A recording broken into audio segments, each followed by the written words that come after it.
ng tanawin at adventure dito sa Doña Remedios Trinidad, Bulacan.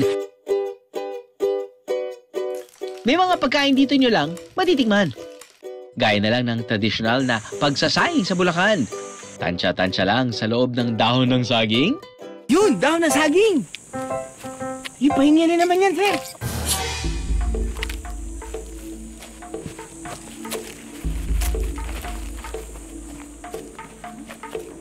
Kailangan ko lang po ng dahon ng saging.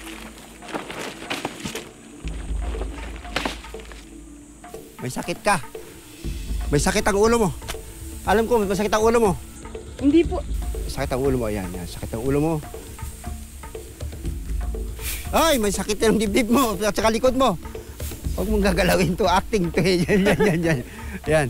Ano kailangan mo? Kailangan ko ng saging nga. Balat lang. Ayan, sakto nga.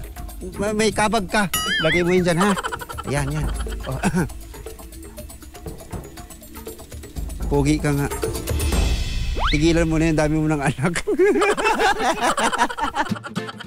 Puro kalokohan. Magluto lang nga tayo ng balisungsong.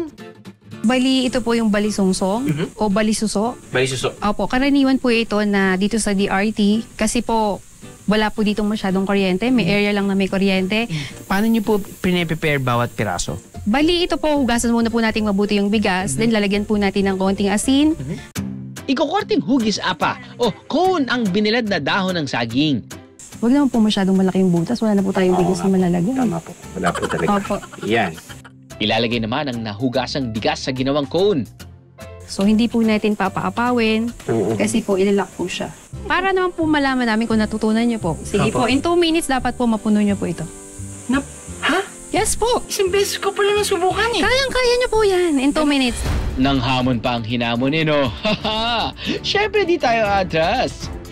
Zing! Pwede na yun. 1 down! Basta mga arts and crafts, sus, magaling tayo sa ganyan. Kuno! Yan yung sinasabi mo na medyo Yes, wag na po yan. no? Dapat dito na po. Sinabotahin niyo po pa ako. Grabe naman, Nay. Wala po kayo ebidensya. Last 1 minute. Oh my goodness. Last 1 minute. Oh, ang dami ko na nagawa. Mga 6 na. Lahat na ng pwedeng teknik, ilaban na yan. Siksik na po yan, ma'am. 1 minute 30. 5. 4, 3, 2, 1.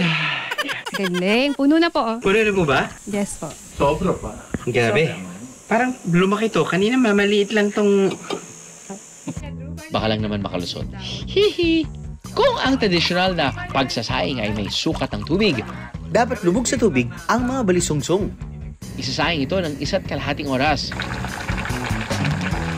At kapag naluto na, kaya raw tumagal ng 2 araw ang kanin na ito.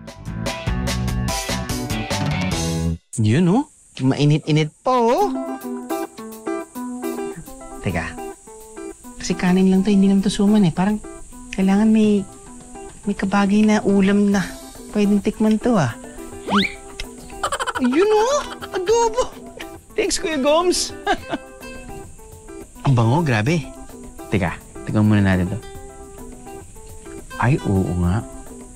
Ito yung kanin na gusto ko, yung malagkit na very soft and chewy. We have a winner, ladies and gentlemen. Alam niyo yan.